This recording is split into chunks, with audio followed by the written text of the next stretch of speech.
Hi guys, today I am going to be telling you my experience of owning the Galaxy Z Fold after 3 years.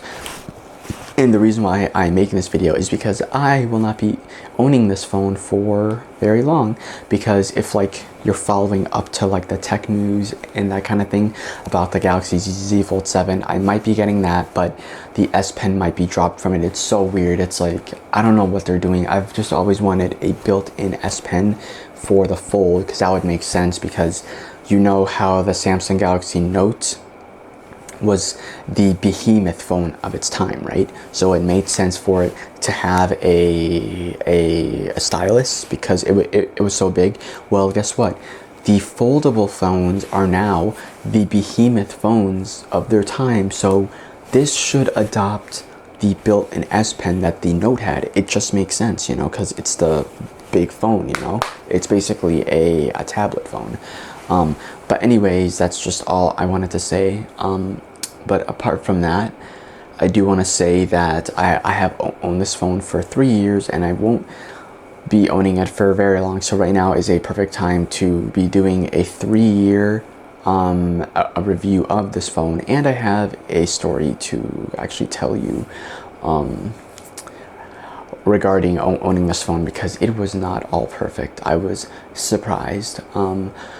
So after about 5.5 months of me owning the phone, something happened to it.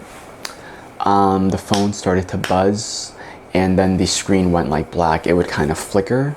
It would kind of, half of it would show for a 1 second, but then the bottom was dark, and then it would kind of be turning on and off really quickly. And then I put it in the charge, and I wasn't sure what was going on. Then I was like, oh my God, thank goodness that it's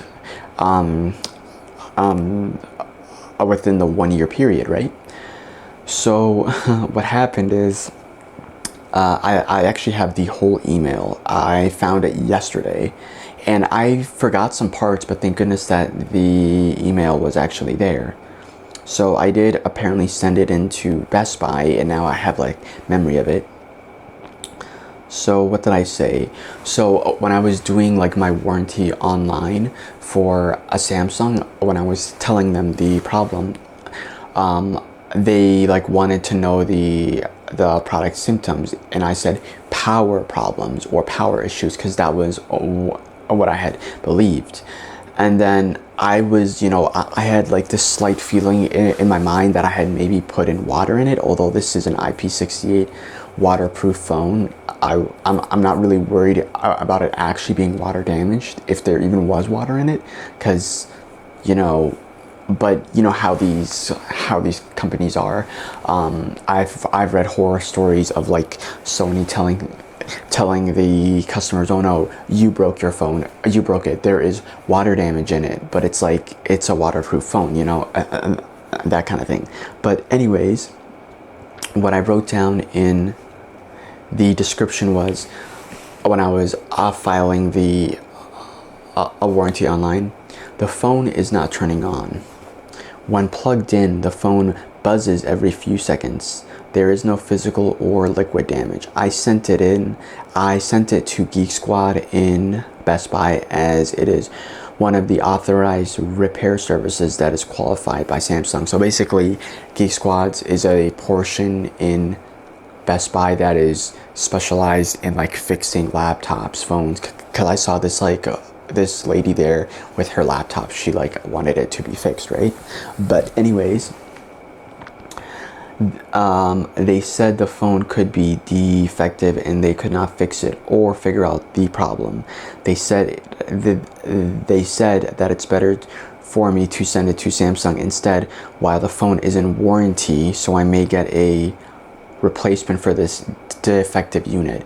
So from memory, actually, when I was showing them my phone, I did have to sign something in case if anything breaks. It's basically me saying that I signed it. If they end up breaking it, it's basically my fault.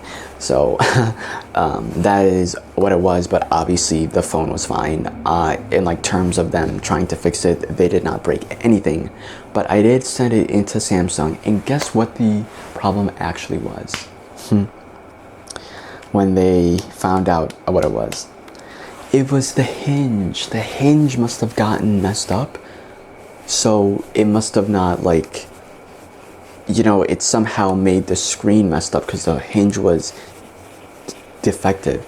And I never in my life ever thought that the problem was the hinge. So if you're ever gonna buy a Samsung Galaxy Z Fold phone or maybe a Z Flip phone, you might run into a problem during its lifetime. Not to scare you, but you might run into something one time.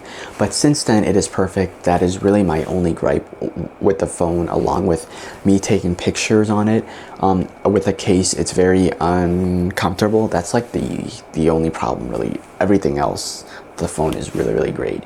But yeah, that's pretty much my review on the Samsung Galaxy Z Fold 4 after 3 years.